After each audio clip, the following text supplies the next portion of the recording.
sallallahu alaihi wasallam kusema anasema Bwana Mtume Muhammad sallallahu alaihi wasallam ni'matani mawjudun fihi kathir min nas. Neema ya kwanza kwa inatukuwa sana katika wanadamu ni neema ya nafasi, neema pili neema ya afya. Kutia neema mbili ima mmoja atakuwa ima ni akira au ima akura. Kutia neema mbili sio katika mtamaa. Angalia watu wengi sana kwa kwamba hayuna maasi. Pia ana neema mbili, ana neema ya nafasi na neema ya afya kwa kwamba anaruhusu kufanya maasi fulani.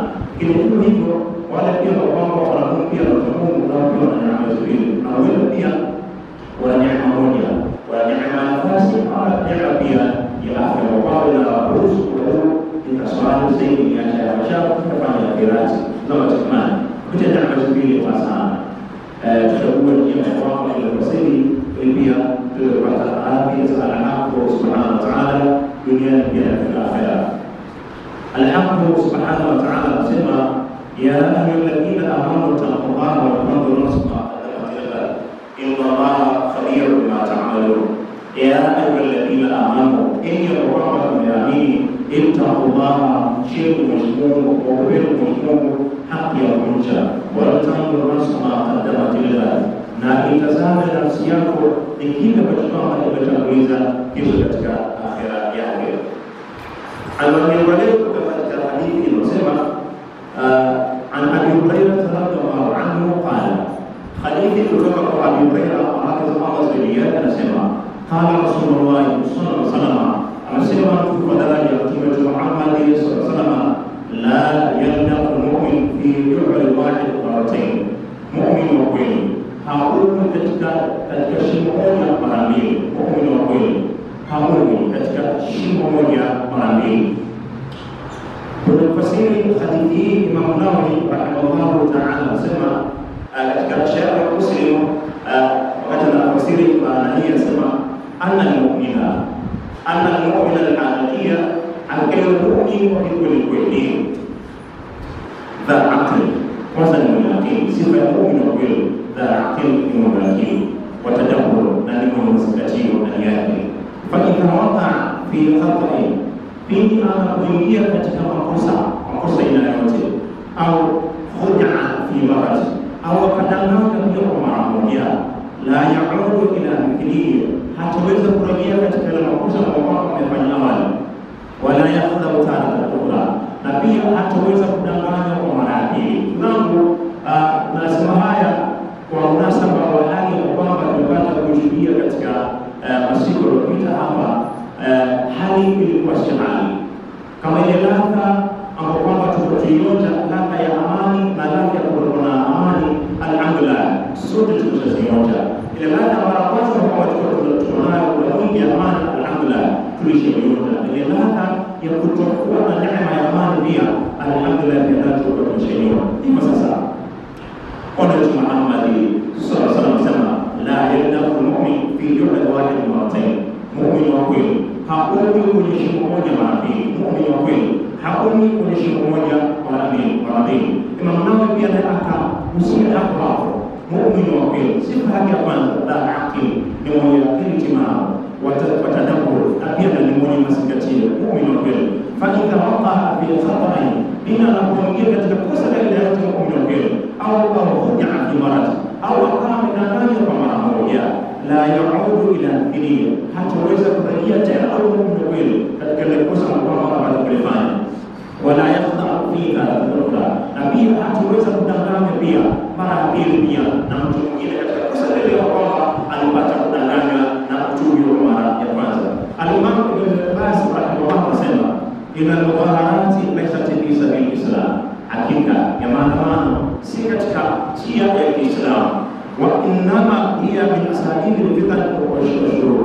Hakika maandamano ni katika asbabu ama njia ambazo kwamba za fitna na shari ndani yake, wakati tajubu ala an-nas babu al-adhima, na hakika maandamano tunajua yanaleta sana madhara mengi sana makubwa pia kwa watu.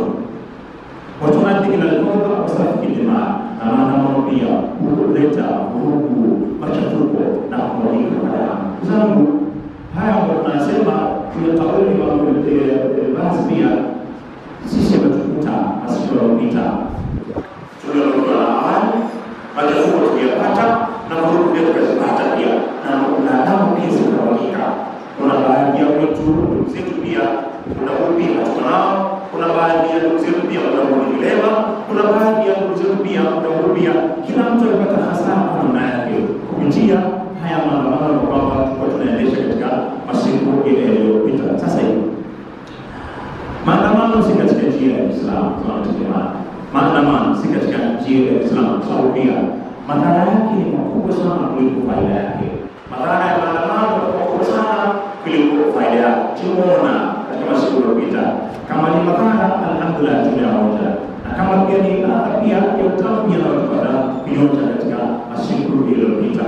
Allah subhanahu wa ta'ala anasema wala tusilu fil arda wala tusilu fil ardi ba'da islahiha, wala tusilu fisadi katika ardhi, wala tusiharibu ardhi ba'da islahiha, baada kutengeneza hiyo ardhi. Wa ta'awwa wa tam'a, na tumuombe Allah hali ya kuwa na hofu ya adhabu kali yake, kwa hiyo kwamba atakwenda kinyume na mafundisho ya Allah subhanahu wa ta'ala. Wa tam'a, na kuwa na matumaini kwamba kesho Allah subhanahu wa ta'ala amali njema kwamba anaitenda kesho Allah subhanahu wa ta'ala atakuja kulipa malipo yaliyo mema. Inna rahmatullah qaribun minal muslimin, hakika rehema ya Allah, huruma ya Allah iko karibu mno sana kwa wale watu ambao wanatenda mambo mema.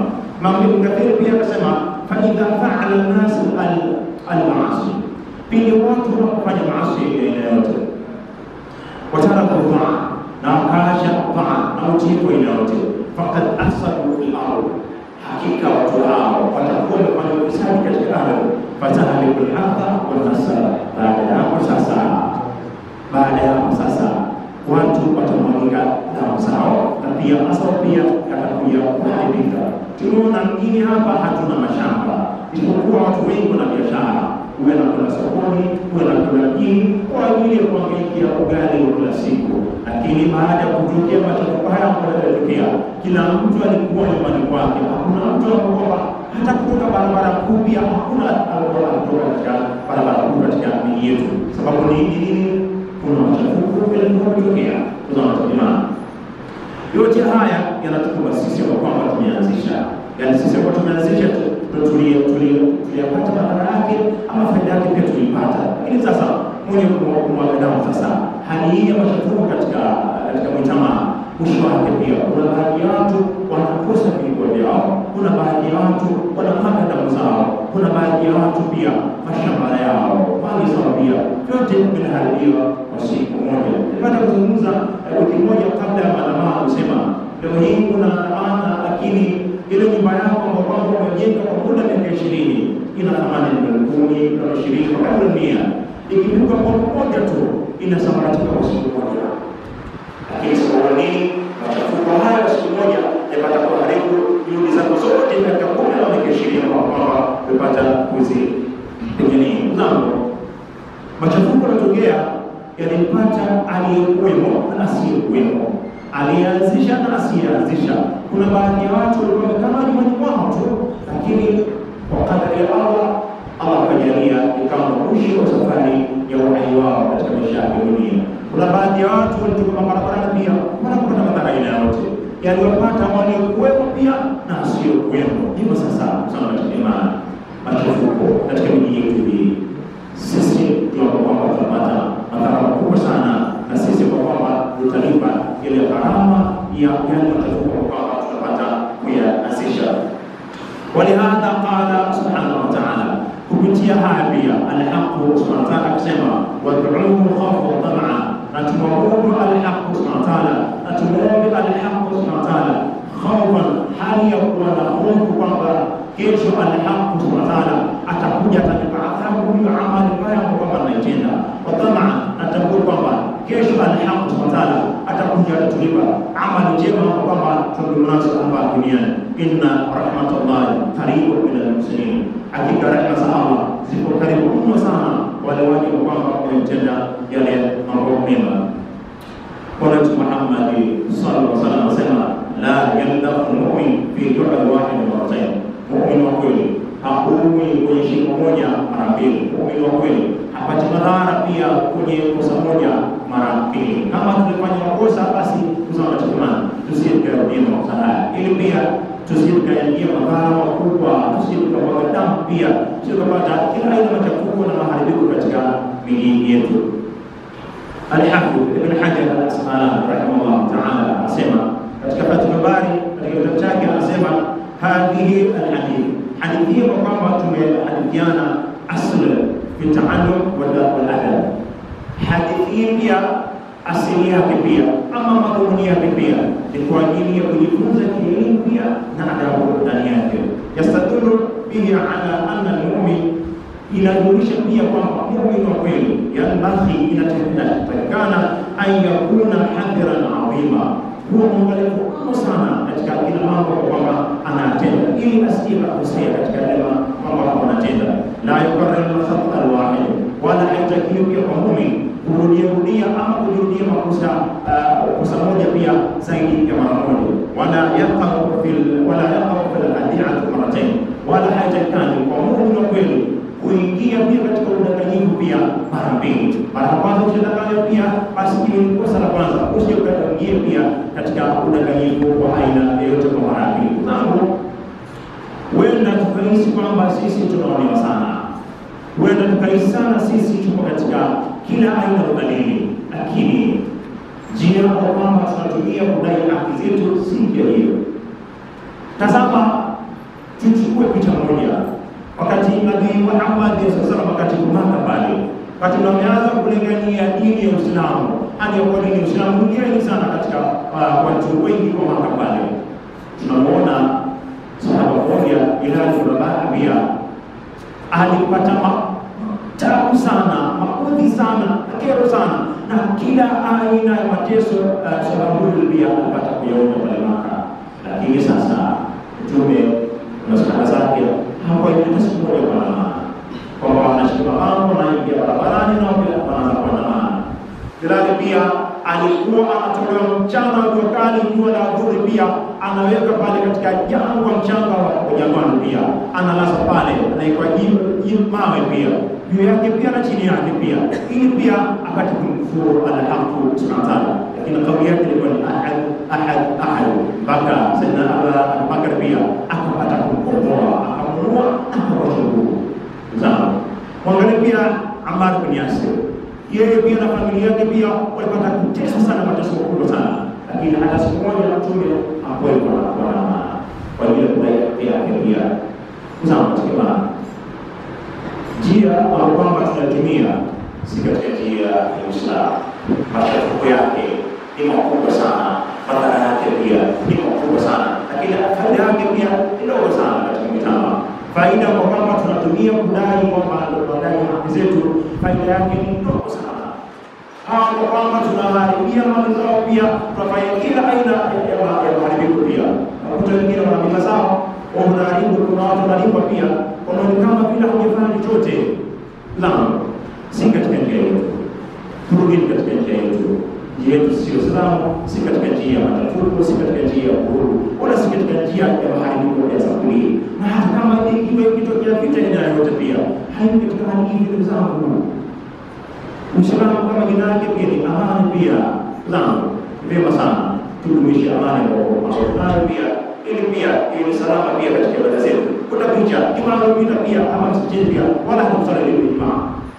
Hatusali Ijumaa sababu pia machafuko haya kwamba uende katika kadha wa kadha na mambo na pia tunatangaza. Lakini kwa sababu ni yapi machafuko pia yanatokea, sisi jambo tunalazimisha na madhara sisi kwamba tunayapata katika mujtama wetu. Al-Albani pia anasema la yajuzu al-khuruj wal-ihtijaj bil mudaharat, wala haifai kutoka kwa ajili ya kupinga ama kwa ajili ya maandamano, walokana tukiwa mafali ya haki, hata kama ikiwa haya maandamano kwa ajili ya kudai haki pia, lianna mafasidaha akthar, kwa sababu ya haya maandamano maharibifu yake pia, uharibifu wake pia ni mkubwa mno sana. Bila masaliha kuliko faida ya hayo maandamano wa sharia, na sharia hii ya Kiislamu inataka tamna min kulli ma yuaddi ila fitna, kila jambo kwamba linapelekea katika fitna ya aina yote, walifauda na vurugu za aina yote pia, jambo hili pia na kwa sheria ya dini ya Kiislamu inazuia na inatuzuia pia kuelekea katika jambo la aina yote kama kwamba inapelekea vurugu pia, inapelekea kuweka damu pia. Sawa, kama jambo hili pia halifai ndani yake. Huenda tumeshawishiwa, huenda ni kwa akili zetu, lakini sasa al-mu'min wa kweli la yaida fi du'ri wahid maratayn, hakuna kurudi katika shimo moja mara mbili. Mu'min wa kweli, kama tulifanya makosa yafuatana pia tusiye kutarajia makosa hayo kwamba tulipata kuyatenda katika masiku yaliyopita, ili pia tuweze kurudisha amani katika miji yetu, ili pia tuweze kusaidika katika mali zetu pia na ibada zetu. Zangu ambao wanapata tabu sana ni watoto wa kina mama na vikongwe kwenye machafuko yote. Watoto wa kina mama pia na vikongwe wanapata tabu sana. Vijana wanaweza wakasahani wote na katika hali za aina yote. Anaweza kukimbia mashariki, magharibi, kujificha kapata vyote, lakini kwa mtoto kina mama pia na vikongwe hana uwezo huo wa kuweza kusahimili katika machafuko yote ama kwamba yanatokea katika mitama wa aina yote. Yafaa sana amani na utulivu kwa tuweze, ili pia tuweze kupata salama pia katika miji yetu, na ili pia tuweze kupata salama pia katika ibada zetu. Zangu haya kwa kwamba tunakushana ima kuna baadhi ya watu wanaweza kusema wanasema hana uchungu. Zangu watoto mmoja tu pia na sahaba zake pia wakati wa Maka pia walipata tabu na mateso mpaka wakaingia baadhi ya mikataba kwamba inawadidimiza wao wenyewe, lakini suluhu katika vitabu mbalimbali katika kila aina ya mashaka mbalimbali, hata kwa mara moja kama mtume pia aliyeamua kuandamana, hata kwa mara moja, hata kwa bahati mbaya pia hafanyi hivyo. Sisi pia katika mtazamo wetu tunaamua sisi kwa akili zetu na nguvu zetu pia na mtazamo wetu tunaamua kuja tukiamchi, lakini jambo pia sawa tukimani sisi ya kwamba tunapata madhara makubwa. Sisi shule zetu zote zinafungwa kama vile msimu wa corona, hakuna mtu tunadhani, lakini haya yote kwa kwamba tunaanzisha sisi wenyewe. Sisi ndio kwamba tutaonja ladha ya matufaa, na sisi ndio kwamba tutaonja ladha ya kuenzi amani kwamba tunayo katika mtaa wetu. Tunazangu tunapata kumshana haya sababu ya majambo kwamba yametokea katika mtaa wetu, haifai sana kuangalia kimya. Tukakimya ila kuadhibu kesho mbele ya Allah subhanahu wa ta'ala. Zangu tunakutana ili pia kesho pia tusije tukarejea majambo haya pia kwa mara nyingine. Tunajua kwamba kila jambo ambalo tunatenda kesho mbele ya Allah subhanahu wa ta'ala utakutalipwa. Kama ni kiongozi utalipwa, kama ni mwongozo pia utalipwa, kama ni baba, kama ni mama pia utakuja utalipwa. Kullukum ra'in wa kullukum mas'ulun 'an ra'iyati. Kila mmoja ni mchunga na kila mchunga atakuja kuulizwa kila alichochunga. Kama ni kiongozi tangu uongozi wa juu mpaka uongozi wa chini, kila kiongozi atakuja kuulizwa, tulikupa dhima kuongoza watu 100, je, umeongozaje? Atakuja kuulizwa na atajibu pia namna aliongoza. Kama aliongoza vizuri basi atakuwa mnafasiri, kama aliongoza hongo pia atakuwa mnafasiri. Hivyo pia na sisi pia ambao tunaongoza tutakuja kuulizwa, uliongoza na kiongozi fulani pia mbona unafanya kadha wa kadha wa kadha. Kama pia tuliongoza ama tulipata katika njia kwa kwamba Allah subhanahu wa ta'ala amemweka ndani yake, basi pia tutakuwa tunafasiri. Kama pia tunaenda kinyume na amri za Allah subhanahu wa ta'ala, basi tutakuja kuwa tunafasiri. Allah atuepushe tusiwe katika watu ambao wanapata hasara kesho yaumul qiyama. Tunakutana hadi pia tupata radhi za Allah subhanahu wa ta'ala. Kwa hapo inshallah wala mashaka pia muombe Allah subhanahu wa ta'ala haya mambo tunakutana tuwe katika maneno yetu pia tuwe katika matendo, ili pia tuweze kupata radhi za Allah subhanahu wa ta'ala duniani na kesho akhera. Allahumma ij'alna fihi min al-mu'minin wa la taj'alna fihi min al-mu'minin wa la min al-maghdubi 'alayhim wa la min al-dhalin. Allahumma salli lana min kulli ma'rin wa najjina mimma nakhaf bi fadlika bi rahmatika ya jalal al-ikram. Sallallahu ala